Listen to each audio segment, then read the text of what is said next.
Mesdames et messieurs, bienvenue dans votre émission Perspectives économiques. Perspectives économiques, nous allons porter un regard nouveau sur les entreprises publiques en République démocratique du Congo en focalisant l'attention sur la nécessité d'un cadre de bonne gouvernance axé sur la responsabilité et la performance.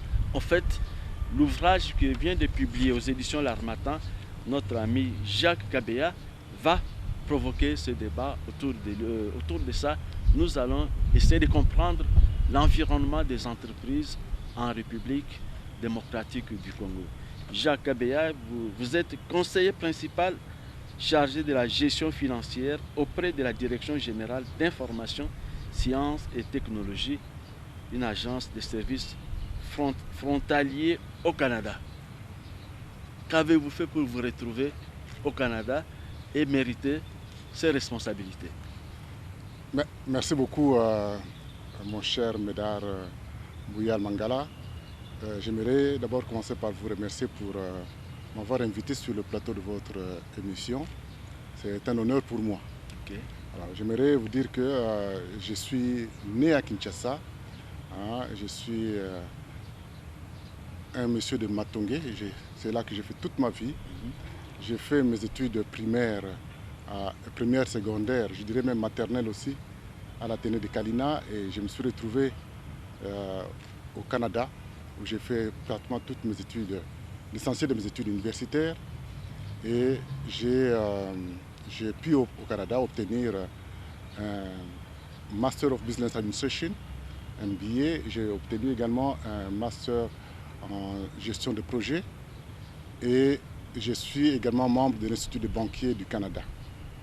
Et je détiens également un titre d'expert comptable professionnel agréé du Canada. Comment je me suis retrouvé au Canada? Le parcours, vous l'avez suivi. C'est d'abord par mes études. Et je suis allé pour parfaire mes études au Canada. Après avoir étudié, après avoir terminé, j'ai commencé à travailler au sein du gouvernement fédéral du Canada. Donc je travaille à l'Agence des services frontaliers du Canada comme conseiller principal en matière de gestion financière. Et vous avez une expérience tout de même au pays, notamment à la Sofide? Bien sûr. Avant d'aller au Canada, j'ai travaillé à la Sofide, la Société financière de développement, comme analyste financier d'abord, et comme analyste financier senior. Et j'ai quitté comme chef de département, chargé de prêts et participation. J'ai pu représenter la Sofide dans quelques conseils d'administration des entreprises localement ici. Et donc c'est ça qui en réalité explique l'intérêt que vous portez sur les entreprises publiques. Naturellement, parce que vous savez, toute ma vie, je l'ai passée avec les entreprises. Et arrivé au Canada, je suis dans le management. Mes études que j'ai faites au Canada, c'est essentiellement dans le domaine de gestion, dans le domaine de commerce, avec comme spécialisation finance et comptabilité. Donc là, ça m'a permis, l'avantage que j'ai, m'a permis de faire un parallèle entre ce que je voyais quand j'étais au Congo et ce qui se passe également aujourd'hui au Congo et ce que je vois au Canada. À partir de là, je me suis dit, je pourrais apporter une valeur ajoutée à ce qui se passe ici sur place en m'inspirant bien sûr de bonnes pratiques de gestion, ce qu'on appelle le benchmarking, de bonnes pratiques de gestion que j'ai apprises au Canada. Et la valeur ajoutée, c'est le livre que vous venez de publier. Oui. Merci beaucoup. La valeur ajoutée, c'est le livre que je viens de publier aux éditions L'Harmattan. C'est les entreprises publiques en République démocratique du Congo. La nécessité d'un cadre de bonne gouvernance, je dis bien cadre de bonne gouvernance axé sur la responsabilisation et la performance. Vous comprenez pourquoi j'ai mis cet accent sur la responsabilisation et la performance. Peut-être un peu plus loin dans les débats, nous arriverons à plus d'explications là-dessus. Ok. Pour vous qui vivez au Canada, quel est le problème que vous avez identifié dans les entreprises publiques en République démocratique du Congo? Mais le problème, je pense qu'il est visible. Vous le voyez tous les jours ici.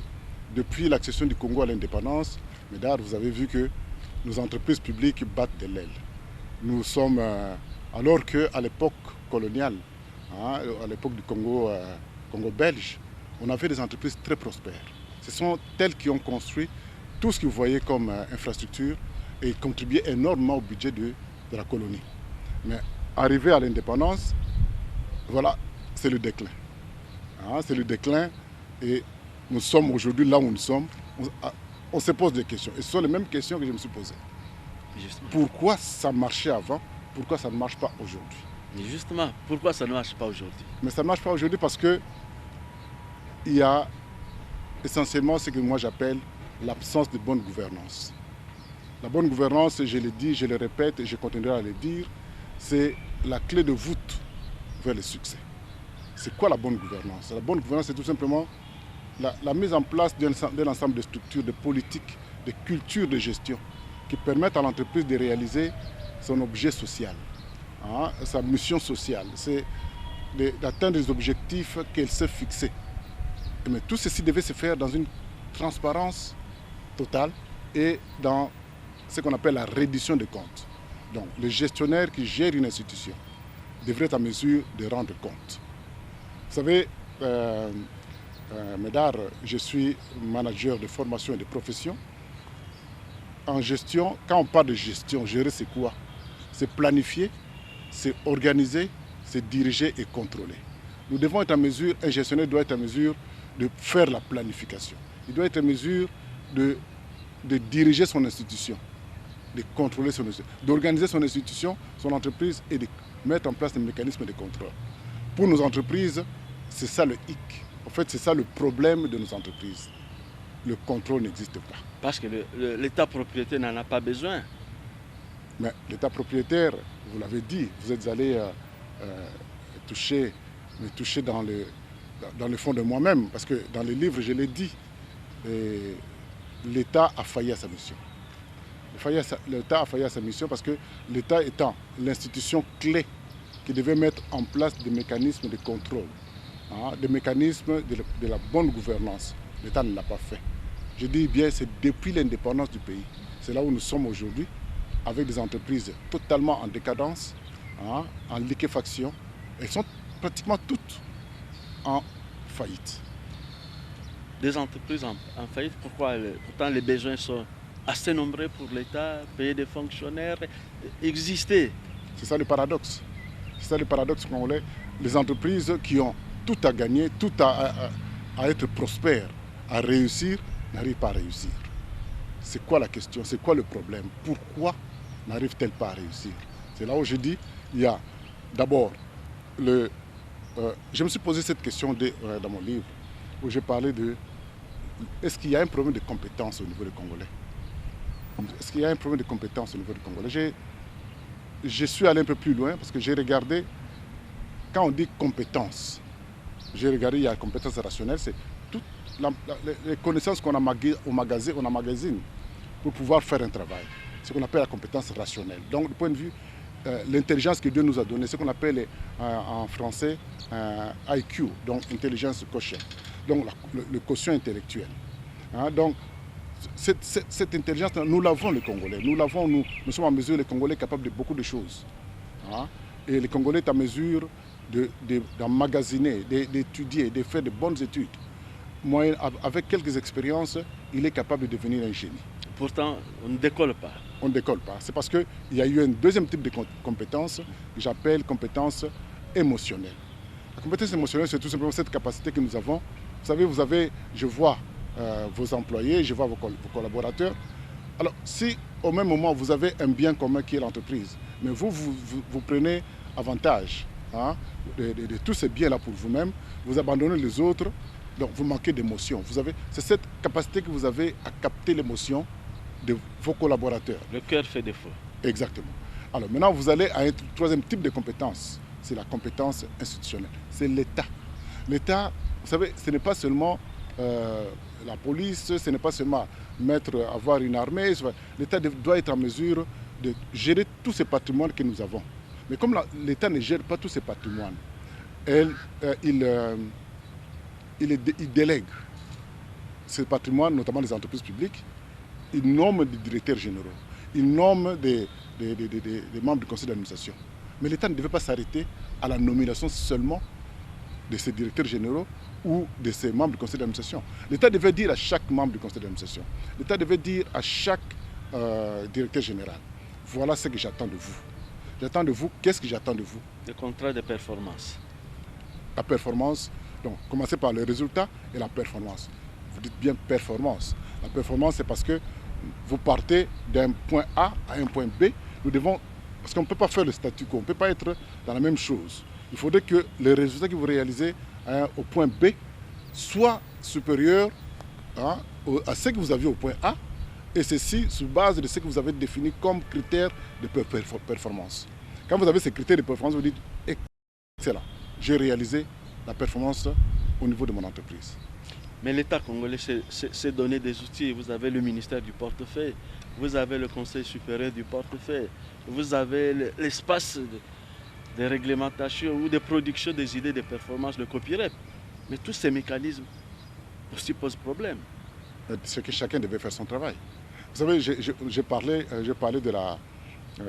du contrôle ici. Combien d'entreprises déposent leur contrat de performance à coopérer? Quelles sont les sanctions qui sont prises à leur endroit quand ils ne les réalisent pas ce qu'on attendait d'eux? Qu'est-ce que l'État, vous avez parlé de contrat de performance. L'entreprise a un contrat de performance. À la fin de l'année, l'entreprise ne réalise pas les résultats attendus d'elle. Dans ce cas, je vais dire ce qu'on appelle les nominations politiques. Médard, je sais qu'au Congo, on aime beaucoup parler politique, mais je sais que je ne peux pas me dérober pour dire que la politique n'a pas d'influence sur les entreprises. Et là, la politique a une grande influence dans la gestion des entreprises. Et c'est ce qu'il faut, arriver à arrêter cela parce que nous devons maintenant aller vers la compétence. Nous ne pouvons pas rater ce virage aujourd'hui avec la nouvelle administration. Ça fait 60 ans que le pays est en train de battre de l'aile au niveau des entreprises publiques. Et aujourd'hui, nous avons un nouveau régime, un nouveau président qui a l'adhésion, la grande masse de la population, et il doit nous amener à la victoire. Il doit nous amener à la réussite, au résultat.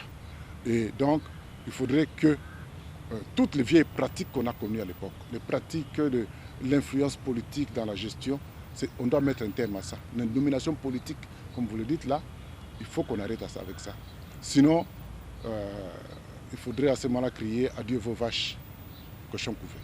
Aller vers la réussite, c'est changer les règles du jeu. Et c'est ça certainement votre préoccupation. Mais oui, on ne peut pas vouloir continuer à chercher à avoir de bons résultats ou avoir des résultats différents quand on continue à étudier les mêmes pratiques. On ne peut pas, il faudrait qu'à un moment qu'on arrive à changer de pratiques, à changer notre façon de faire. Moi je dirais même, on ne peut pas faire du neuf avec du vieux. On ne peut pas faire de nouvelles choses, on ne peut pas chercher l'innovation, on ne peut pas chercher de bonnes choses avec des gens qui ont démontré, qui ont montré par eux-mêmes qu'ils ne sont pas dans ce paradigme de changement. Mais ça, c'est le premier niveau d'analyse, c'est l'analyse systémique que vous venez de faire, qui explique la faillite des entreprises publiques. C'est tout. Il n'y a pas d'autres éléments qui entrent en ligne de compte. Vous savez, cher Médard Mbouyal, Mangala, vous avez fait allusion à l'analyse systémique. Au niveau de l'analyse des systèmes, on a connu des régimes. Vous savez, les régimes dictatoriaux sont souvent des régimes, surtout dans ce que nous avons connu chez nous, sont des régimes de prédation. Et le système, c'est comme une montre. Chaque système a ce qu'on appelle des sous-systèmes à l'intérieur déjà. Tout le monde doit évoluer dans le même sens, dans la même direction. Ce qu'on appelle l'équipe finalité. Donc on doit arriver au même résultat.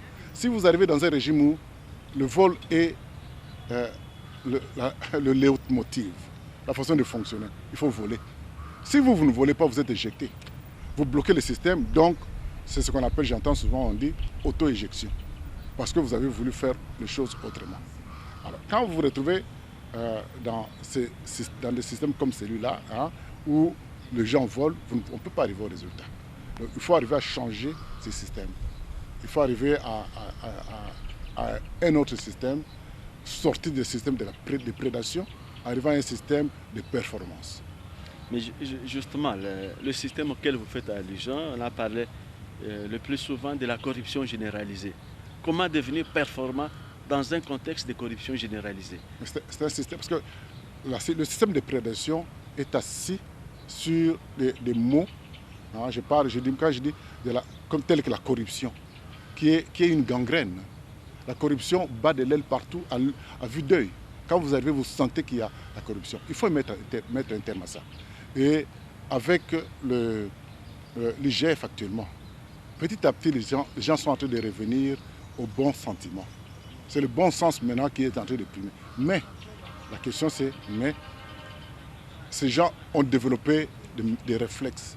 Ils ont développé des habitudes, hein, de se servir autrement.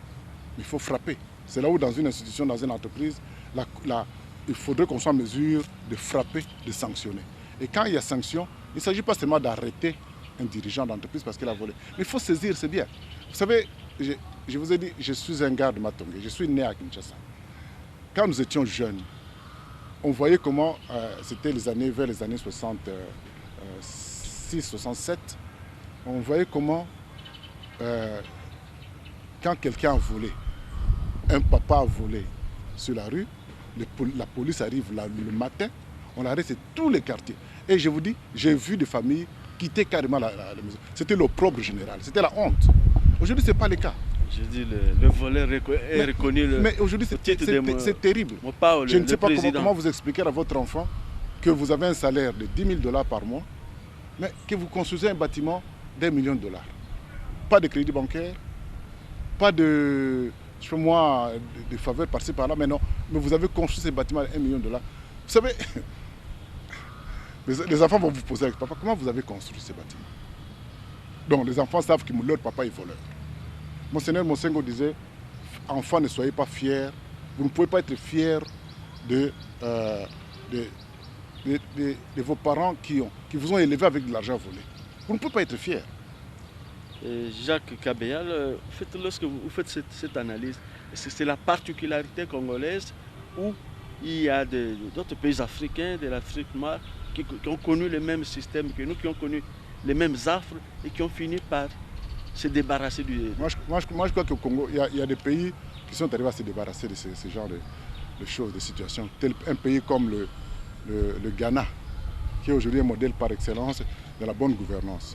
Je crois que c'est un pays qui a connu aussi, un temps soit peu, ou peut-être vaille que cette façon de faire les choses. Mais comme je vous ai dit, chez nous, c'est un système entretenu et voulu. Quand un système est entretenu, vous pouvez tout faire. Si vous faites le contraire, vous êtes dans un système. Quand vous êtes dans un système, vous faites le contraire des autres, vous êtes éjecté. Quand vous ne prenez pas, on vous dit, mais pour qui vous prenez-vous? Mais comment le pays va survivre? Il faut survivre comment? Comment le pays va exister sur la scène internationale, se faire respecter? Mais c'est là, je crois qu'avec le nouveau régime, avec la nouvelle administration, avec le président Félix Tshisekedi, on voit les effets. On arrête la crédibilité internationale du Congo est en train de prendre de l'ampleur. Tout le monde voit, effectivement, un voleur est arrêté. Ce qui n'était pas le cas.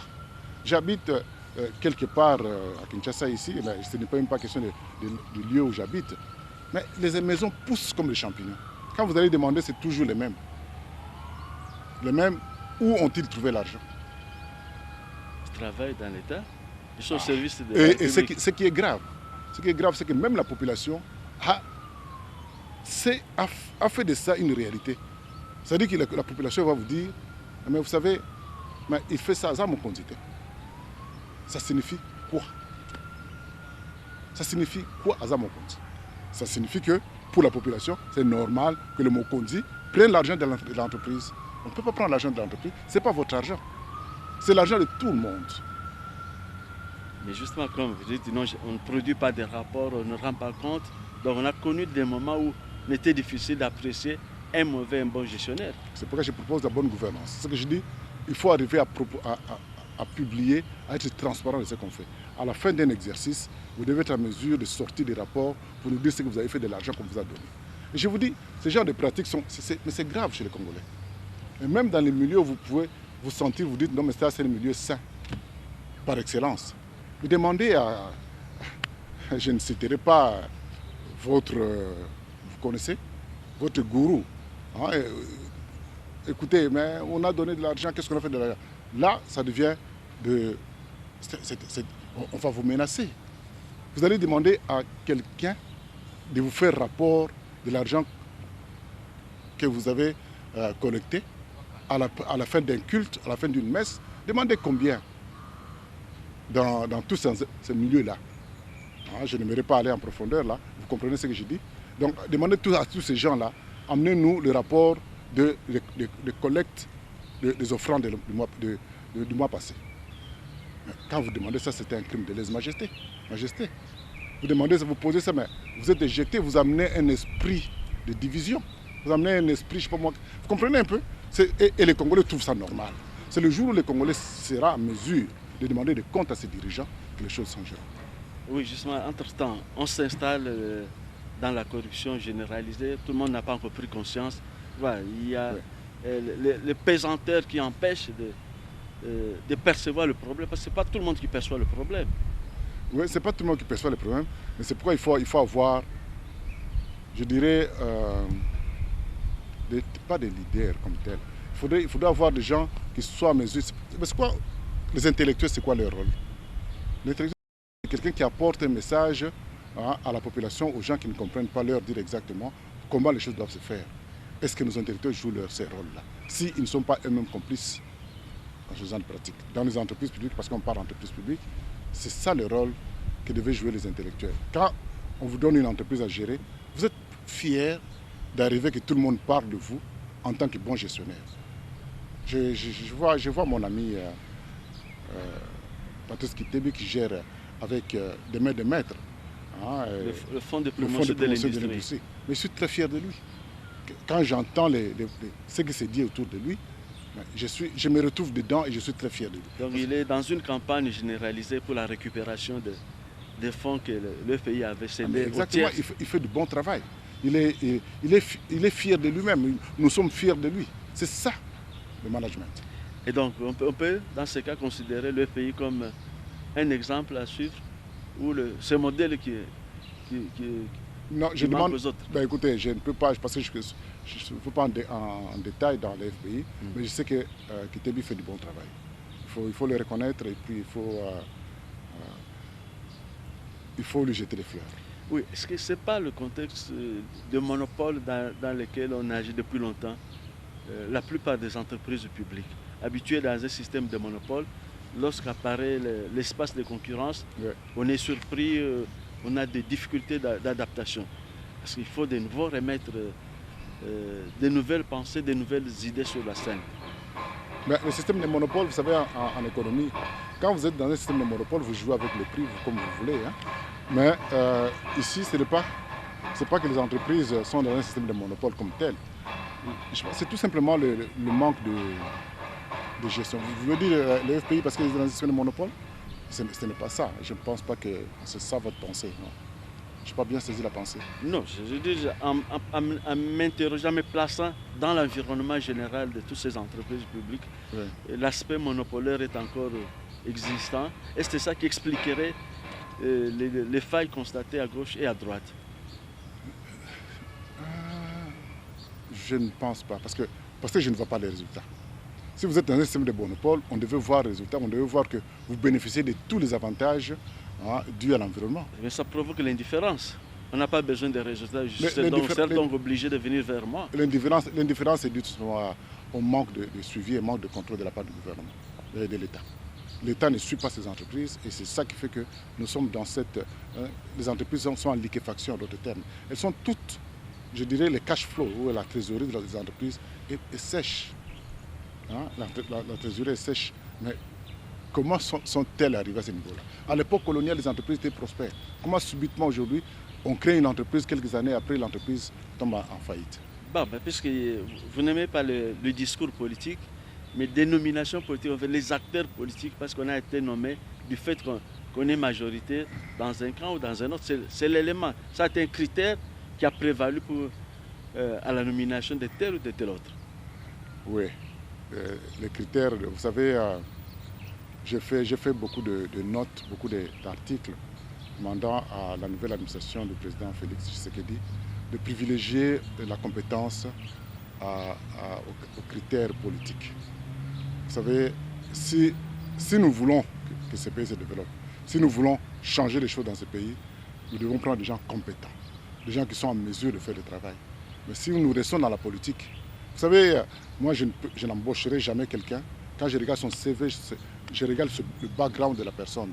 Quand je regarde son CV et que son CV me montre que cette personne n'a jamais donné de bons résultats avant, je ne le prendrai pas, quelle que soit la pression politique. Vous comprenez un peu? Et vraiment, je demanderai si nous aimons réellement ce Congo. Parce que les gens se moquent de nous. Vous avez tout, mais vous êtes incapable de vous développer. Alors, est-ce qu'on devait faire rappeler les colons pour qu'ils viennent nous diriger? Parce que quand les colons étaient là, les choses marchaient. Ça ne marche pas, c'est parce qu'il y a quelque chose qui manque chez nous. Alors, ces choses-là, nous les dénonçons, nous les disons, et nous demandons aux dirigeants d'en tenir compte pour que les choses puissent changer, si nous voulons réellement réussir. Il y a quelque chose qui manque chez nous, mais comment ça se passe au Canada? Parce que votre deuxième expérience, oui. Comment l'administration, les faits que vous vivez au quotidien, comment ça se passe pour que l'on reste dans la performance? C'est la transparence. Vous savez, au Canada, je vais vous donner juste un exemple. Je suis venu ici il y a 3 ans, à 5 ans, j'avais mon BlackBerry, mon téléphone, et j'ai fait un coup de fil à quelqu'un qui était en Zambie, à la Comessa. Quand je fais le téléphone, l'appel, donc ça m'a chargé. On m'a chargé combien? Je crois que c'est 15 $ ou 10 ou 12-15 $. Quand je suis arrivé au Canada, alors maintenant, le relevé de transactions est arrivé. Les appels. On a regardé, on a vu comme Kabeya, vous avez fait un appel. Vous étiez au Congo, du Congo à la Zambie. Donc c'est vous qui avez, c'est mon BlackBerry. C'est 12 $. J'étais obligé de payer les 12 $. C'est le cas ici. On dit, chez vous, ici, on dira quoi? C'est parce que le dollar n'a pas de valeur. Je vois ici, le détournement, c'est atteindre 1 million. Mais ce n'est pas possible. Quand je vois ce qu'on peut faire avec 1 million $, un hôpital comme Mama Yemo qui est là, je ne pense même pas qu'au construire une cité comme la cité verte, la cité Salongo par exemple. Quand vous regardez combien on a utilisé pour construire la cité Salongo, mais les détournements que les gens ont fait là, ou font à la longueur de journée, on peut construire combien de cités et rendre ce peuple heureux. Alors quand vous minimisez quelqu'un qui a pris 100 000 $, quelqu'un qui a pris 1 million $, vous banalisez. Mais ça c'est grave. Ça c'est grave. Parce que je dis bien 12 $ que j'ai utilisés, on m'a demandé de les payer. Et je vous donne un autre exemple. Il y a eu un jour une délégation étrangère qui est venue au Canada. Ils portaient tous la même tenue, une même tenue. Alors, c'est toute la presse qui a commencé à crier. Il dit, vous utilisez l'argent des contribuables canadiens, vous utilisez l'argent des Canadiens pour acheter des tenues à vos collègues, à vos pères présidents. Le Premier ministre a dû s'expliquer que ce n'est pas lui qui a acheté. C'est une société privée qui l'a fait. Mais chez nous, c'est normal. On dit que c'est pour la visibilité, c'est pour... on va vous dire c'est normal, c'est pour la visibilité du pays, c'est pour la vocation africaine du Congo. On va vous raconter des choses. Non, mais le président Tshisekedi, il a dit quand il est parti, je crois que l'un de ses derniers voyages, il a dit, il ne comprend pas comment on peut se mettre à glorifier un dirigeant qui gère mal son pays. C'est une culture, il faut que la population arrive, il faut vulgariser ce message-là. Mais justement, lorsque le président pose pareille question, c'est au sommet de l'Union africaine, oui. Donc beaucoup de pays africains sont en train de partager les mêmes exemples ou des mêmes pratiques sociales, des mêmes pratiques culturelles.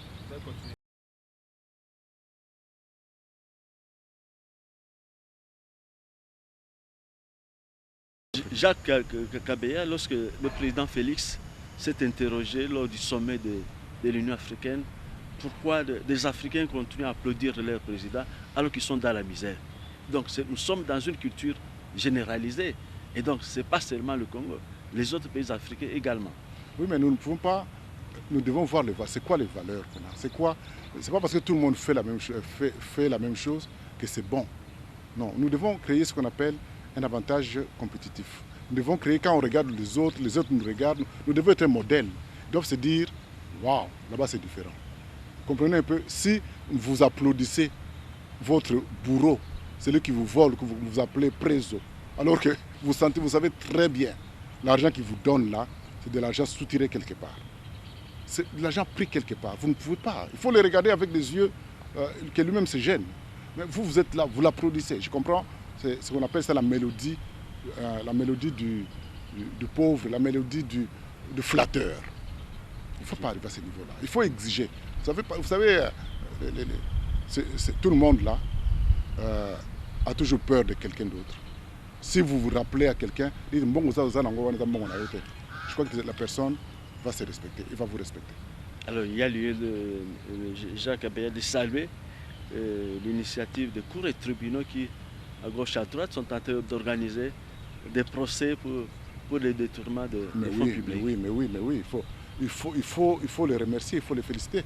Il faut dire un chapeau bas à Jules Anguilletti.